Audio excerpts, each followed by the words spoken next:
Hey guys, oh, got my mic down.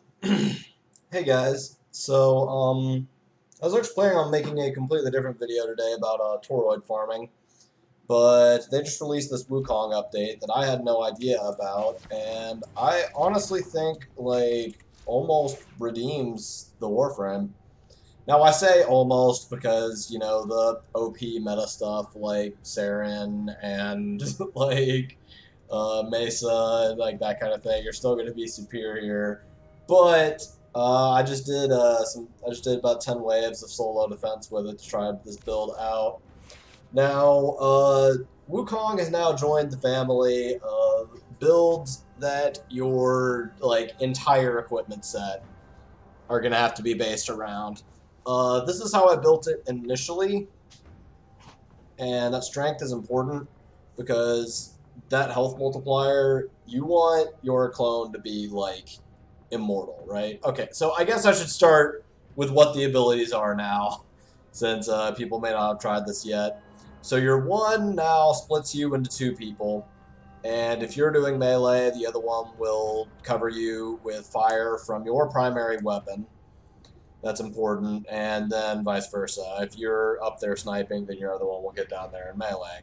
So far, I've liked to be the one meleeing, so I can get like a good combo counter going, and then I just gave my clone a sniper rifle. But I have some more sophisticated ideas for how to go about this. Now, it does times 2 boosted damage, which giving a Rubico double damage when I've already built it to like 120% crit is just crazy.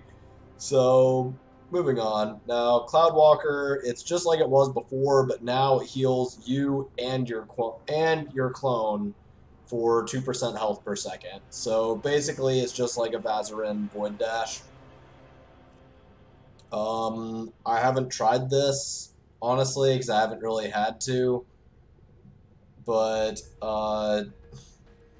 you could theoretically just keep going on this for mine goes 25 seconds. And just you could actually look into a build where you just keep 100% uptime on this and just have triple armor and 15 times damage. In fact, actually, that's looking pretty good. I'm gonna see if I can't get on that.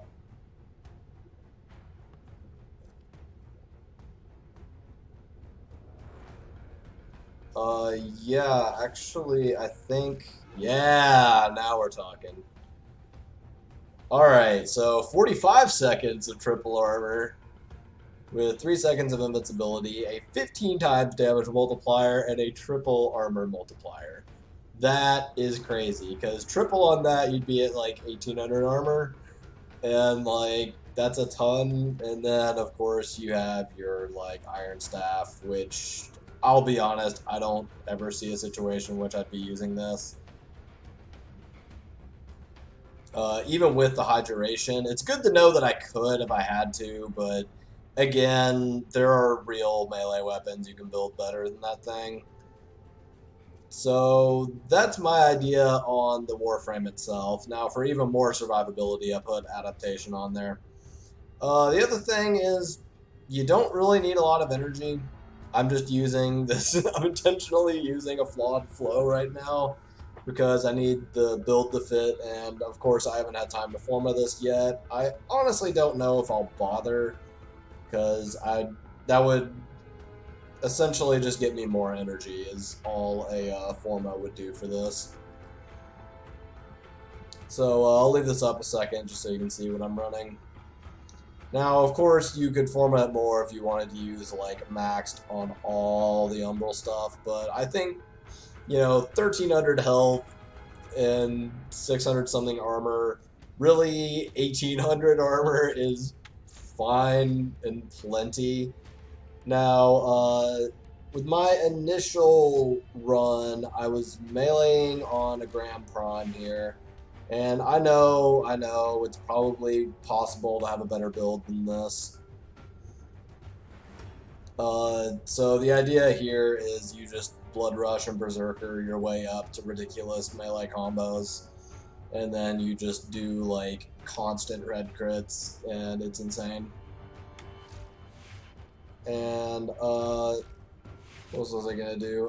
Okay, so yeah, then on my Rubico, I have I have a very high crit chance, but with all these like base damage multipliers like that, that's gonna be some damage, man. Because giving this now I don't know if the 1 and 3 stack, but you know, doubling the damage of this with I already have 113% crit and an 8.4 crit multiplier, that's gonna be nuts.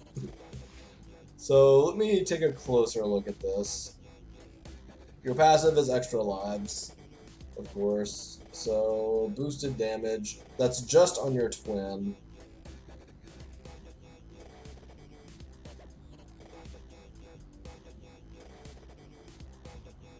Alright.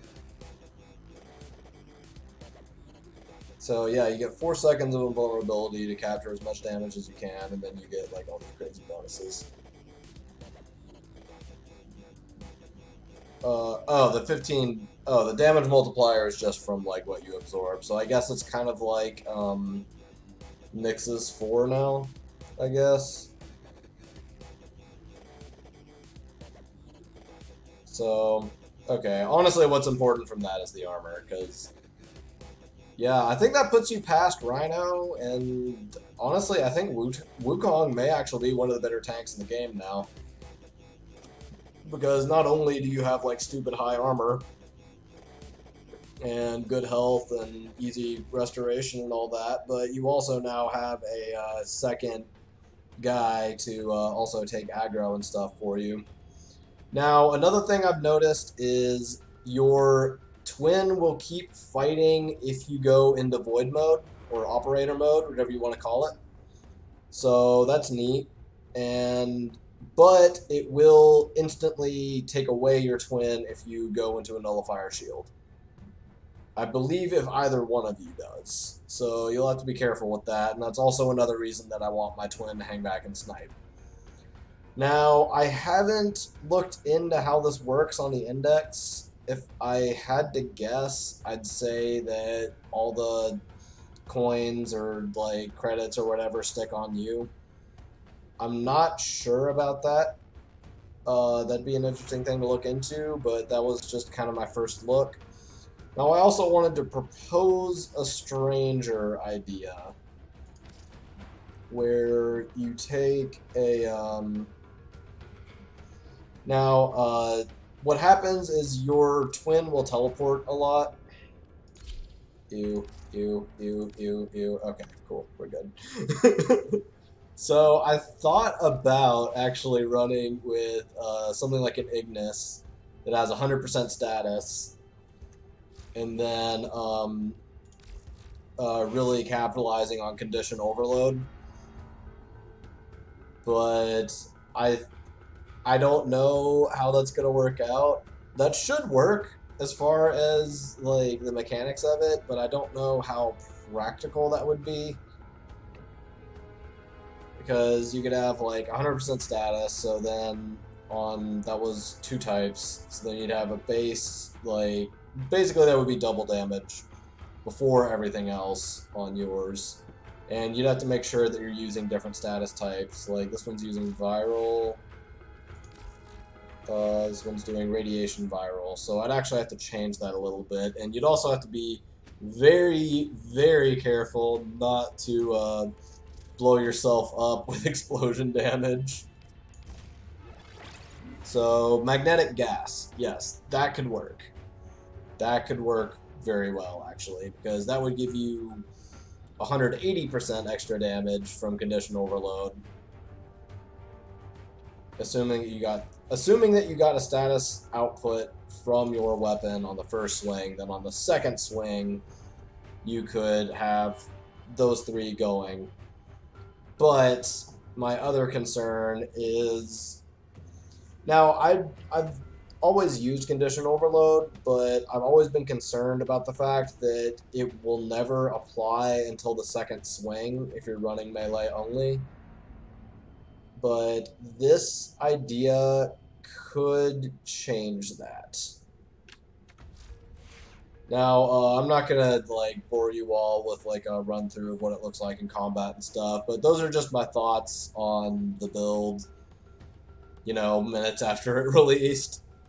I may do a follow up video based on kind of like my experiences with it from here on out. So that's about it. See ya.